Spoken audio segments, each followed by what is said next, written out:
Disfrutar, nada más que eso, ¿eh? ¿Conocen una autora que es para chicos, argentina, que se llama Emma Wolf? ¿Sí? ¿Conocen? Qué bueno, porque no es muy conocida. O sea que está bueno que la conozcan. Bueno, se llama Pelos, el cuento. ¿Va? Solo para disfrutarlo, nada más, sin ninguna reflexión, ni mucho menos. ¡Oh, madre! ¡Me ha salido un pelo!, dijo el pequeño surubí.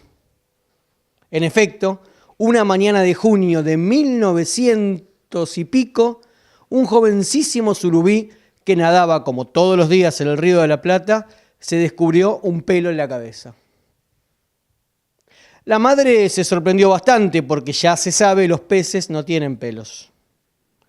Pero como hacen todas las madres, enseguida lo mandó a peinarse y listo. Así empezó la mayor rareza de la historia peluda y acuática. Porque ese pelo era apenas el principio de muchos otros pelos que vendrían.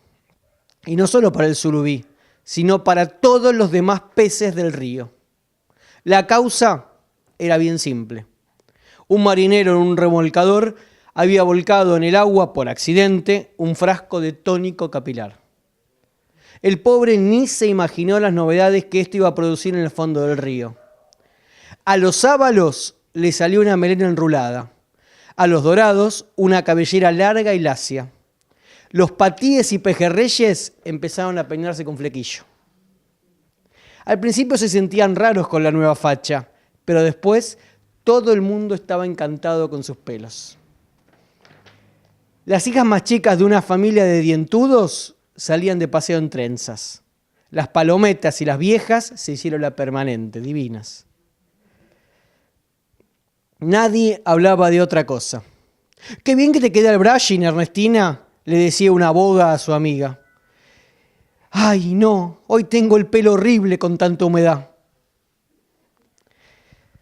Y también se escuchaba: «Papá, papá, me quedé ciego». «No, nene, es que el pelo no te deja ver», protestó el pacuñatá. «Ay, ¿a este chico lo dejarán entrar así a la escuela?». Y en cada esquina había una peluquería. Y en cada peluquería los peces se ondulaban, se alisaban, se cortaban, se estiraban, se teñían, se afeitaban, todo mientras leían revistas. Entre los juncos crecieron grandes fábricas de peines, peinetas y gorras de baño, de shampoo y fijadores, de vinchas, hebillas y secadores de pelos. Pero nada dura en esta vida. Y un día todo terminó como había empezado. Una señora que volvía del Delta en una lancha colectivo dejó de caer en el agua un frasco de crema para depilarse. Destapado el frasco. Y ahí fue cuando los hermosos pelos empezaron a desprenderse de las cabezas. Primero vinieron las calvicies y poco a poco avanzó la peladez. El disgusto de los peces fue enorme, era lógico. Habituados ya a sus melenas, se veían feos sin ellas. Y no había peluca para semejante desastre. Muchos, para disimular, se raparon la cabeza y se hicieron punkis o cantantes de rock pesado. El único que conservó restos de la era pelosa fue el bagre, que aún hoy tiene sus bigotes. Así los peces volvieron a ser lo que habían sido siempre, calvos como huevos. Pero todavía hoy siguen sin entender qué les pasó y por qué los pelos son cosas que aparecen y desaparecen tan locamente.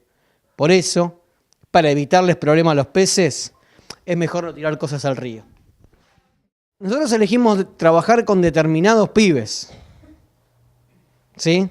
Y sabemos, a ciencia cierta, y esto hablando entre compañeros, lo podemos hablar como con mucha confianza, sabemos que es cierto que un pibe que vive en otros ámbitos, en otra casa, en otra familia, que va a otra escuela y demás, es verdad que aprende de otra manera. Podemos decir, yo no digo ni mejor ni peor, digo por lo menos tiene más chance, vamos a decirlo así.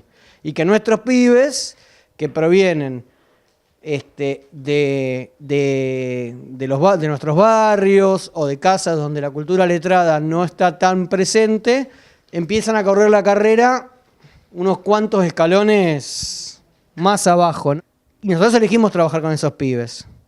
Sin embargo, Delia Lerner nos dice que eso no determina en absoluto. Y queríamos discutir este punto de vuelta, ¿no? Es cierto que no determina, como diciendo este pibe no va a poder aprender nunca. Pero también es cierto que la condición social, material... La condición es el centro que hicimos nosotros como educadores para permitir que aprendan. Exactamente. Eso es súper correcto, pero también lo que decimos es que la condición material, que la condición del barrio y demás también influye. Entonces como que entramos un poquito en discusión entre las certezas que tenemos como educadores del barrio y lo que dice Lerner, digamos, ¿no? Como que nos entra un poco de discusión.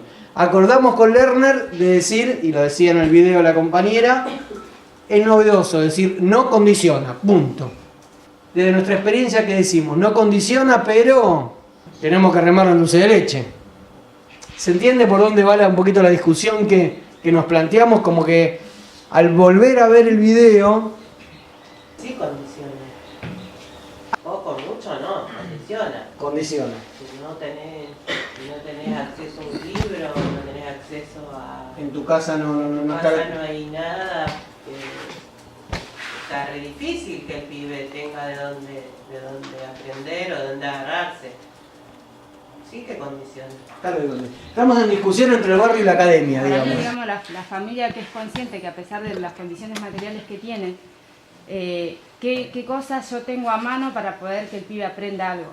Cuando hay, yo qué sé, padres que por ahí no saben leer y escribir, o padres que por ahí trabajan mucho, padres que por ahí que no terminan dándose cuenta que en realidad no necesitas tantas cosas materiales para que el pibe aprenda a leer, a escribir, porque lo puedes hacer con cosas que hay en el barrio, porque lo puedes hacer con un periódico, porque lo puedes hacer con una... El ejemplo de la peluquería.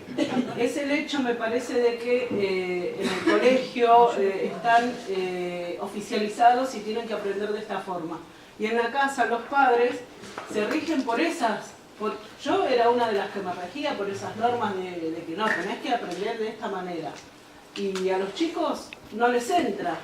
Y no pueden, y llega a tercer grado y no saben leer y se sienten frustrados, y es un colegio privado. Eso es darle una vuelta de rosca a la forma en que uno les enseña a los chicos. En eso estamos. Nosotros qué decimos, que lo que venimos recogiendo, es, mira, condicionar condiciona.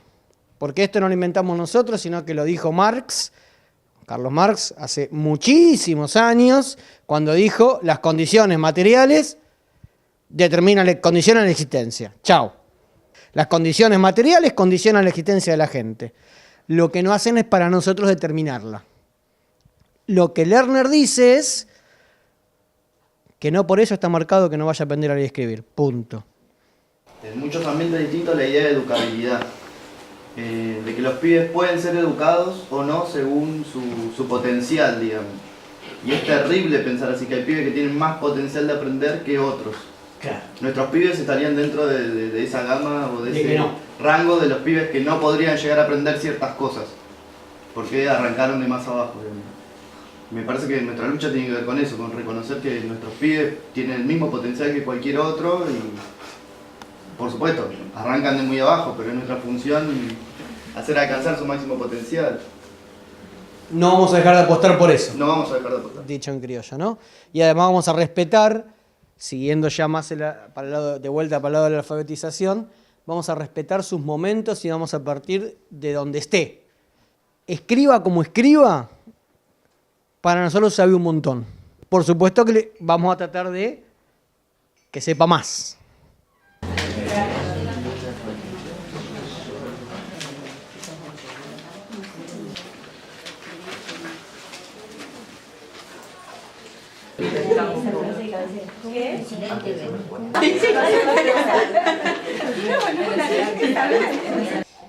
¿Qué es alfabetizar? Alfabetizar es introducir a una persona a un mundo letrado que tiene normas específicas para poder, digamos, desarrollarse de una mejor manera en una sociedad. Acompañar también porque la cultura ya es letrada. estamos ya en una cultura letrada. Acompañarlo a ingresar en la cultura letrada. Vamos bien. Darle herramientas. Darle herramientas. Puede desentrañar el sistema de lectura y escritura para desempeñarse solo, para leer y escribir por sí mismo. Para desempeñarse solo. Ahí estás hablando de autonomía. Formar lectores y escritores autónomos. ¿Qué otras cosas utilizábamos además de autónomos? Críticos. 3 cosas decíamos. Queremos lectores y escritores críticos, autónomos y reflexivos. Queremos formar lectores y escritores críticos, autónomos y reflexivos. Eso es lo que queremos. Eso es alfabetizar, que va de la mano de lo que completa lo que decía el grupo 2. ¿Estamos de acuerdo? ¿Qué significa alfabetizar a través de un enfoque psicogenético constructivista? Arranco con constructivista, que el conocimiento no es algo que se da, cerrado, que se da unos a otros, sino que se construye, que es un proceso. El enfoque era más o menos ver la situación de cada pibe y ahí sí brindarle las herramientas necesarias. Génesis quiere decir nacimiento, ¿está bien? Psicogenético tiene mucho que ver con pararse desde donde lo está pensando el pibe, desde donde está naciendo a ese mundo letrado, ¿está bien? Desde los momentos de cada pibe y darle las herramientas. Relevar, buscar qué sabe ese pibe para partir de ahí. ¿Por qué alfabetizar es un compromiso político? Educarse es un acto político, ¿no? Es construir en pibes que tengan después opinión, voz, voto, digamos, de lo que estábamos hablando de los 3 conceptos de alfabetizar, que sean críticos, que sean autónomos.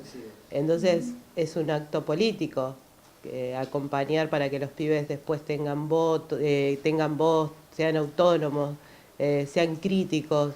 Que nosotros tenemos una mirada del mundo en la que creemos que se puede transformar, ¿no?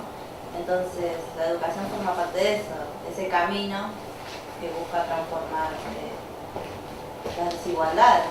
Para romper las barreras de la desigualdad, que se puedan superar y llegar a donde están otros que tienen mejores caminos. Pero para nosotros leer y escribir no solamente es saber las letras y poder saber en qué calle está, sino además ser crítico, autónomo, reflexivo, y es una postura política, que es lo que decía el compañero. ¿Sirve volver sobre lo mismo? Sí, decimos sí. Que veníamos aprendiendo que sí, que digamos el pibe necesita volver sobre algo que ya fue aprendido, sobre algo que está en proceso de aprendizaje, necesita volver sobre eso para decir si ya lo aprendió, cómo sigue, o si todavía está confundido, reforzarlo, digo. Pero sí necesita volver. Porque también decía que el conocimiento se construye por sucesivas aproximaciones. Y bueno, volver sobre lo mismo sería ir aproximándose varias veces. Es decir, cuando vos explicás algo, el pibe ya lo aprendió, ni en pedo. No. ¿Está? Volvemos, nos aproximamos hasta que en un momento, por tantas aproximaciones, me lo apropio. Como que lo voy construyendo. Esto lo decía Vygotsky, que era un pedagogo ruso, que es la hipótesis de variedad. Muy rápidamente la respondemos entre todos. ¿Qué es la hipótesis de variedad? Para escribir, si quiere escribir ropero, se está dando cuenta que no lo puede escribir. El ejemplo era que había dado la compañera entre uva y uña, que decía, por ejemplo, ponía uva, y si él está siendo consciente de que no pueden ser lo mismo, tiene que poner algo más, tiene que ser diferente. Se está dando cuenta que tiene una variedad. Que una palabra no se arma cuando las letras son solo las mismas, sino que necesita otra letra. Cuando se da cuenta que para que diga algo distinto, tiene que poner cosas diferentes. Esa es la hipótesis de variedad. Marcas distintas para decir cosas distintas. Esa es la hipótesis de variedad.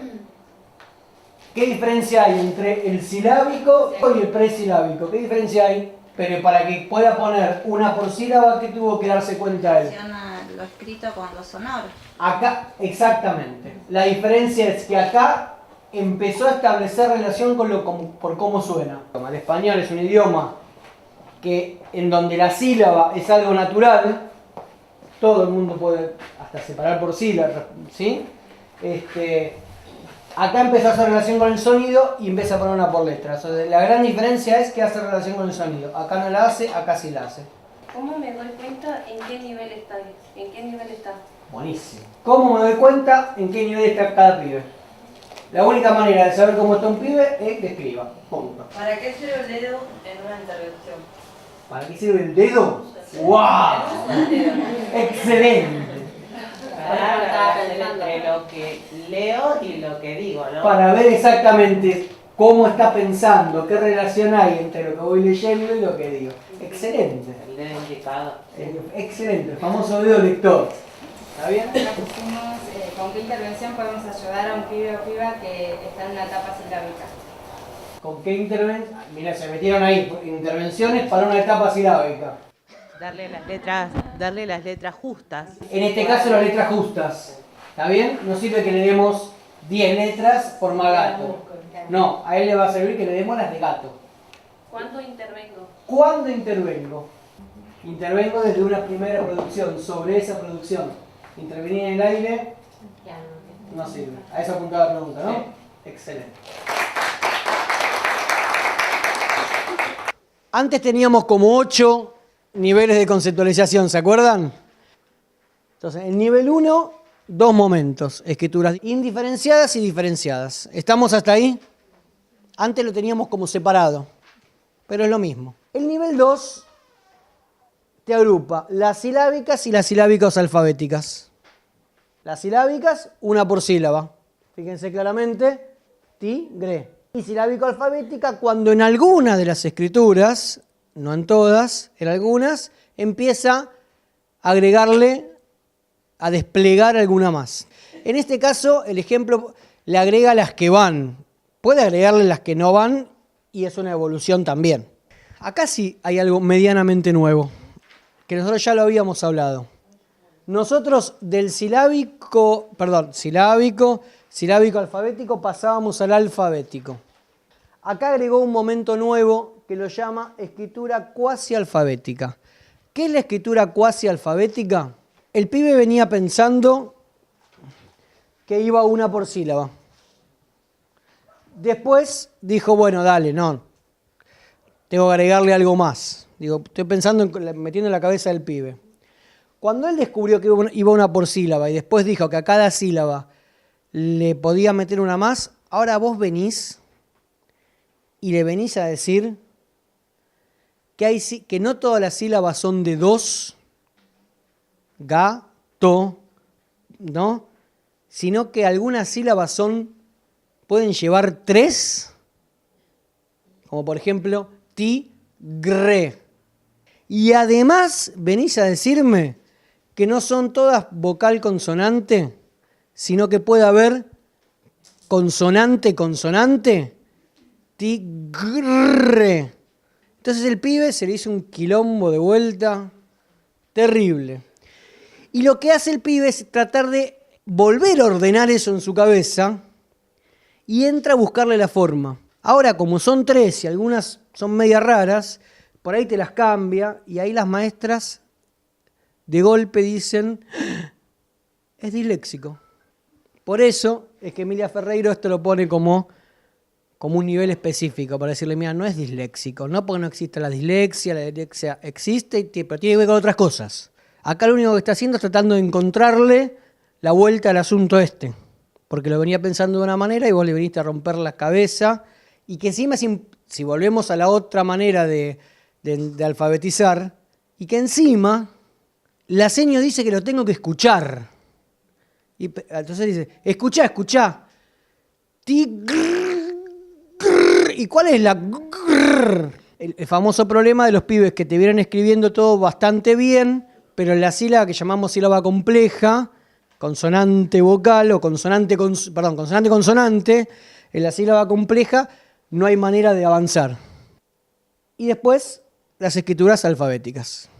escrituras alfabéticas, el pibe ya tiene resuelto cuáles, cuántas y en qué orden. Miren, este pibe tiene: había una vez un conejo, se saltaba por el bosque.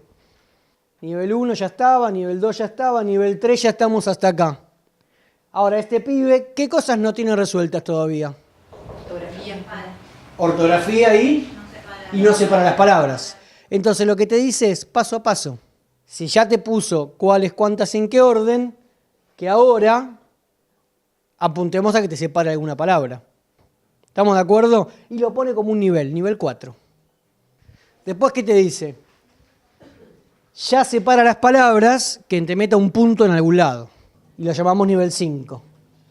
Nivel 6, que te mete una mayúscula, un signo de pregunta, un punto aparte. Lo que acá te dice es: comienza a respetar algunas convenciones de la ortografía, incluye algunos signos de puntuación y utiliza algunas mayúsculas. ¿Qué es lo interesante de este material?